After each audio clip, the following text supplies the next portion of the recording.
This is Master Obi-Wan Kenobi. I regret to report that both our Jedi Order and the Republic have fallen, with the dark shadow of the Empire rising to take their place. This message is a warning and a reminder for any surviving Jedi. Trust in the Force. Do not return to the Temple. That time has passed. Our future is uncertain. We will each be challenged. Our trust, our faith, our friendship. The message went dead as Cranvaus shut down his holocron. He had felt the disturbance. Thousands had died all at once. As a sentinel, he had trained for years to remain in psychic communication with the members of the Council directly should he need to report from the field. He had felt that link die in an instant. Master Kenobi's message confirmed his fears. "Master!"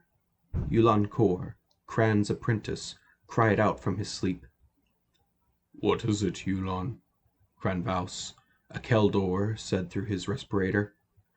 I felt something terrible while I slept. I think something awful has happened." Cran sighed. He was always very blunt, a trait that did not always help Yulan in difficult situations. This, though, was by far the most difficult. Cran tried to muster as much sympathy for what he was about to say for the sake of his very young apprentice. "Something awful has happened. The Jedi, the Republic, everything we've ever known, is all gone." "Gone?" his apprentice repeated in disbelief. "What do you mean, gone?" Cran could see the panic rising in the boy's face. He could feel the tremors of fear rippling like waves in a puddle as they emanated from the boy and traveled through the Force. "There is a new power, the Empire. It has wiped out everyone we have known. It has overthrown the Republic." There was no way Cran could soften this blow. The boy needed the truth. Yulan, barely 13 years old, turned a new shade of white beyond his typical Ratataki skin tone as his breathing sped up. "Everyone? Master Yoda. What about Master Skywalker?" "I don't know," Cran finally admitted. "The last message to all surviving Jedi was to avoid the Temple. The Order is dead. For us, our mission has become indefinite. We must hide and never show ourselves. We don't know what resources this new empire has." As the shuttle rocked with the force of the atmospheric entry, Kylo Ren, formerly Ben Solo, sat in the back corner. Events played over in his head as he remembered what had brought him to this planet, a heavily forested world at the edge of the unknown regions. All he had done, all he had betrayed, everything was done for the sake of this single goal.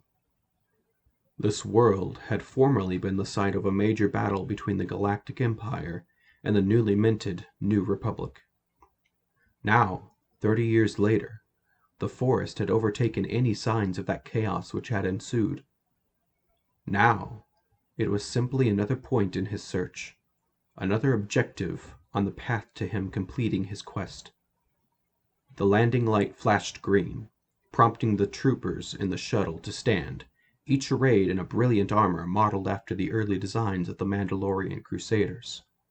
Kylo stood with much less urgency than the intensely drilled soldiers which shared his space, and stepped toward the door, ready to take the first steps.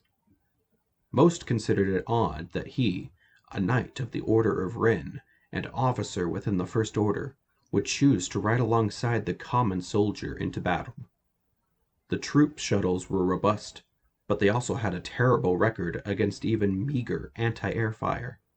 Still, Kylo felt more at home with the soldiers in their cramped confinement than in the spacious officer's shuttle, and he liked to think it boosted the men's morale.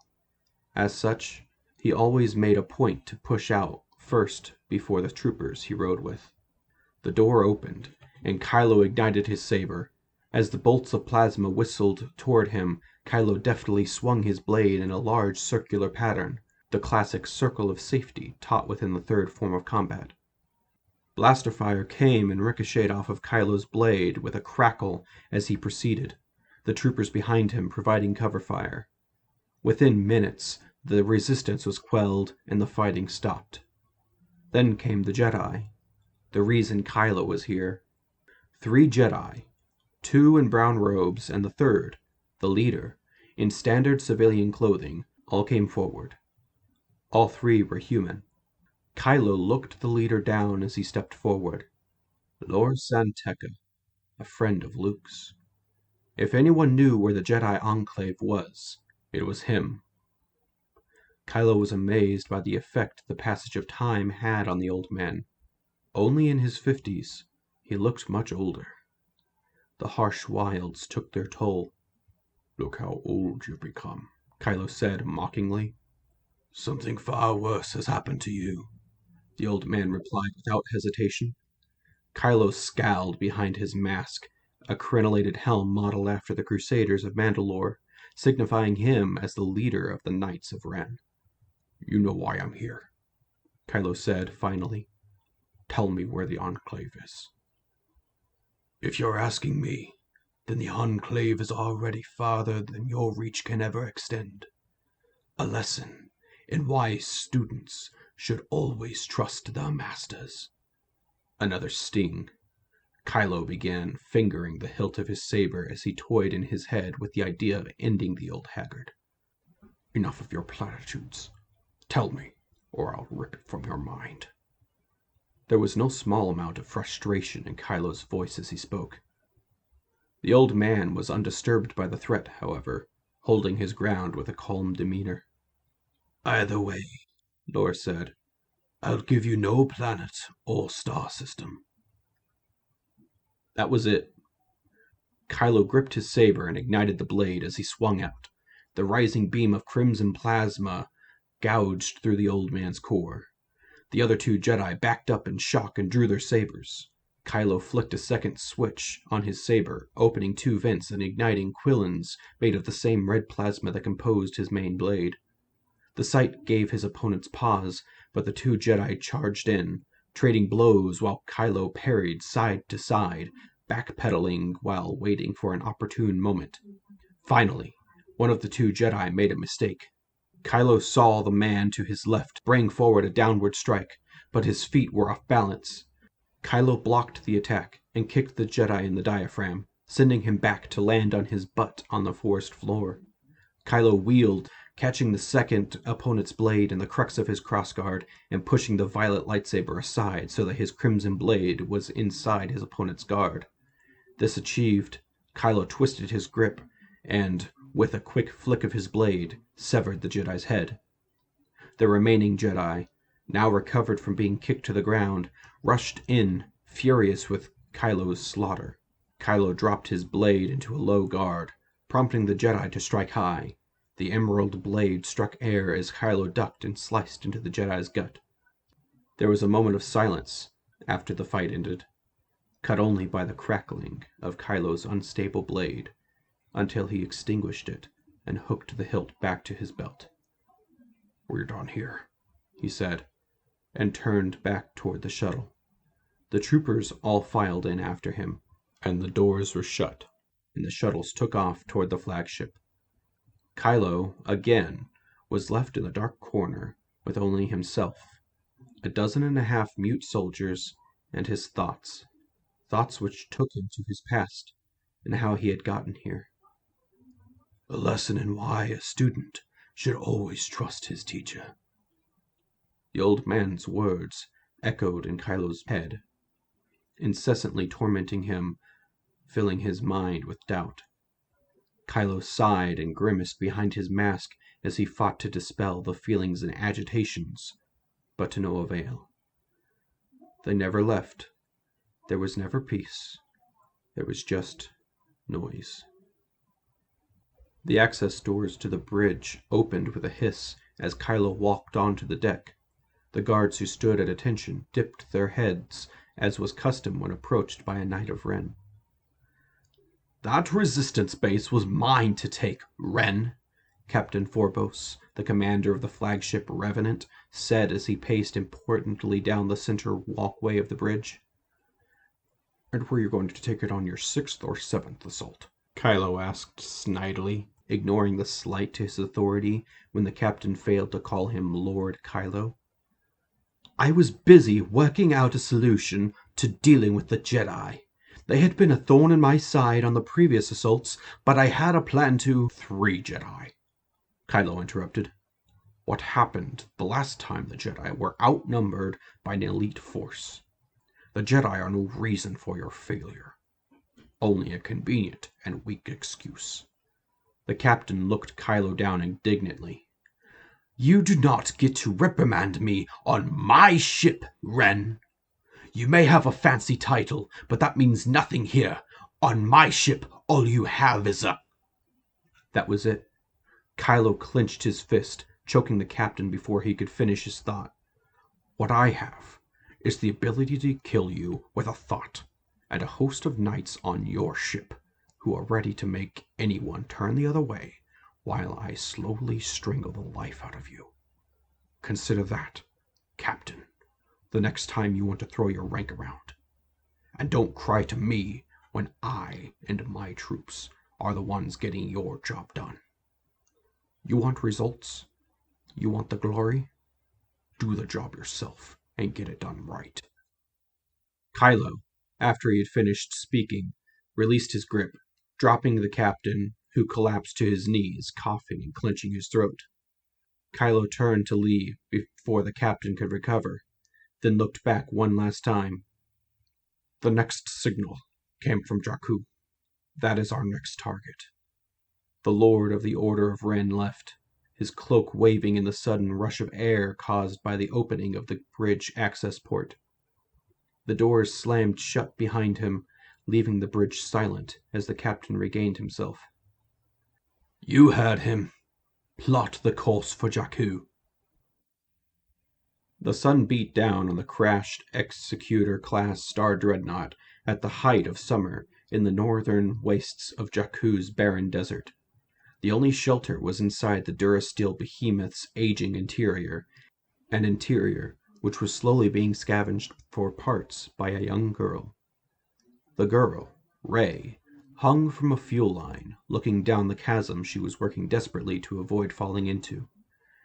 Her bundle of scavenged parts clanged with every meticulously chosen swing of her body. Finally, she was in reach of the catwalk that got her here. The ship had listed slightly in the soft sand over years since it had crashed on the planet's surface. This caused many formerly vertical surfaces to become new avenues of access. With the ship's list, the catwalk which Rey had used was at a steeper angle, forcing her to balance along the corner.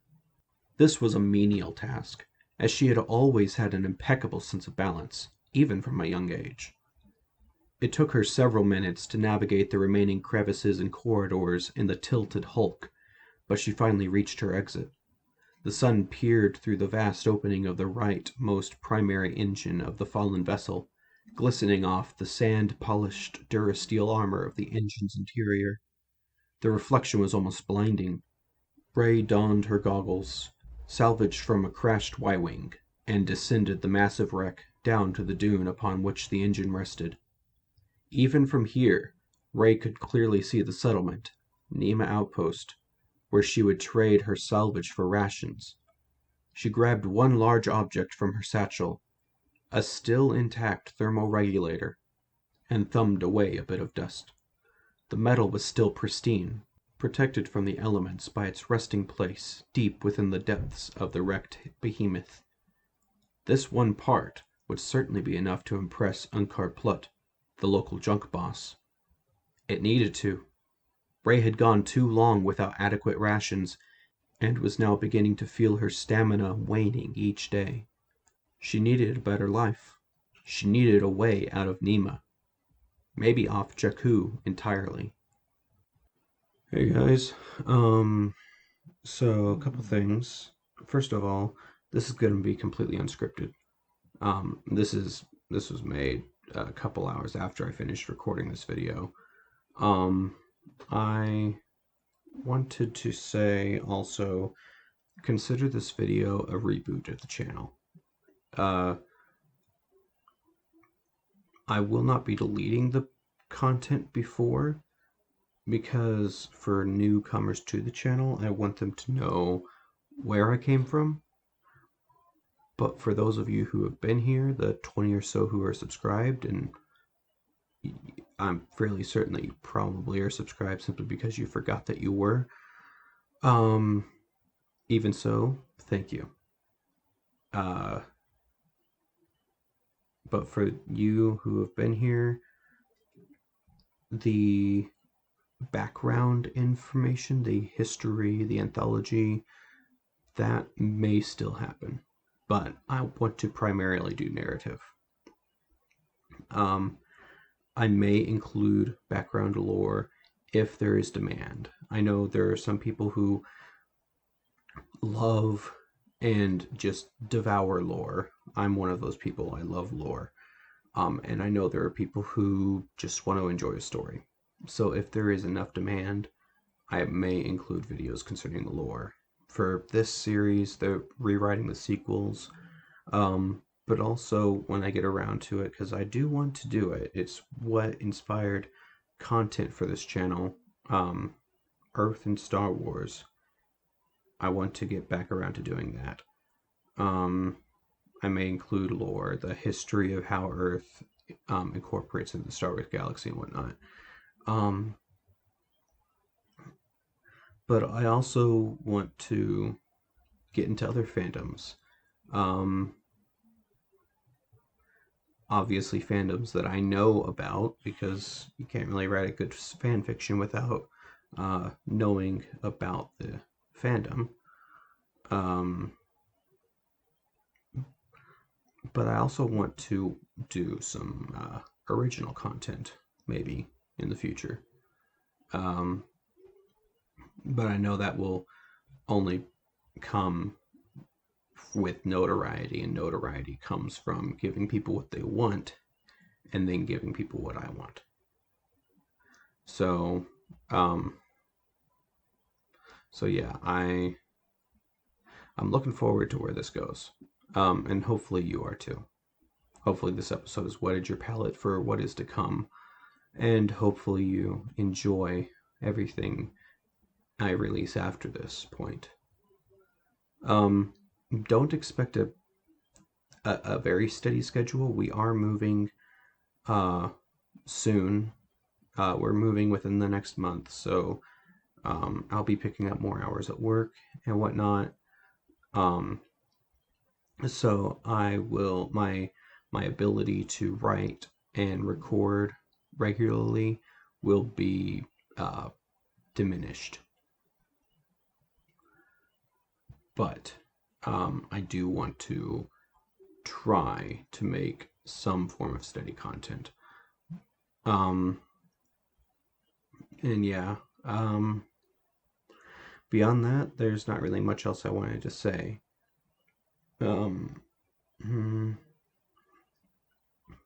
Yeah, I don't have an outro still, so may the 4th be with you.